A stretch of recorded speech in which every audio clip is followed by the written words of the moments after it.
Ahoj, já jsem Libor a komentuji tady vaše díla na TikToku. A dneska mi poslala 2 díla slečna nebo paní Dita, takže se na ně podíváme. Dita mi zaslala několik svých prací a já vybral 3 kresby tužkou. První kresba je portrét starého pána. Anatomicky je v pořádku, až na některé malé detaily, o kterých si můžeme říct. Moc se mi líbí vykreslení očí a vrásek kolem očí. Se podíváme, co by se dalo trochu vylepšit na této kresbě. Hlava je natočená zároveň z boku i ze předu, což nevypadá úplně dobře. A myslím, že nos by mohl být taky natočený více doleva, jako je tam náznak toho, že je trošku natočený, ale myslím, že vzhledem k umístění toho ucha, tak je to docela málo.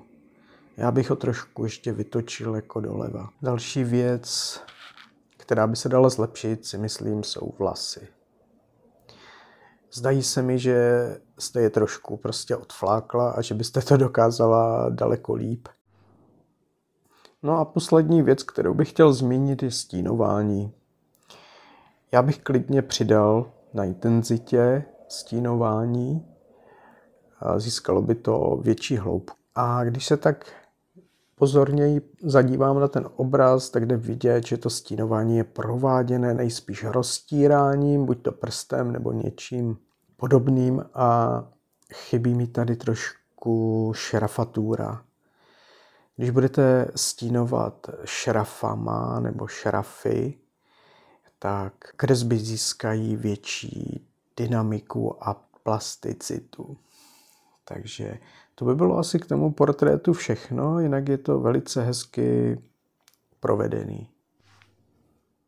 Dále tady mám 2 kresby architektury a k těmhletěm kresbám prostě nemám ani žádné výhrady. Je to precizně nakreslený, i co se týče kompozice a perspektivy. Tahle kresba působí až jako fotografie. K tomuhle prostě nemám absolutně žádné výhrady, moc se mi to líbí a je to, myslím, velice kvalitně nakreslený. Líbí se mi jemné přechody stínů, které jste použila, a celkově i kompozice je velice hezká a dynamická. Takže to bylo docela rychlý. Jen tak dál a super. Kresba je vaše doména. A když zapracujete ještě na portrétech, tak to bude dokonalý. Doufám, že jsem vás teda trochu inspiroval a povzbudil ještě k lepším výsledkům. Mějte se a nashledanou.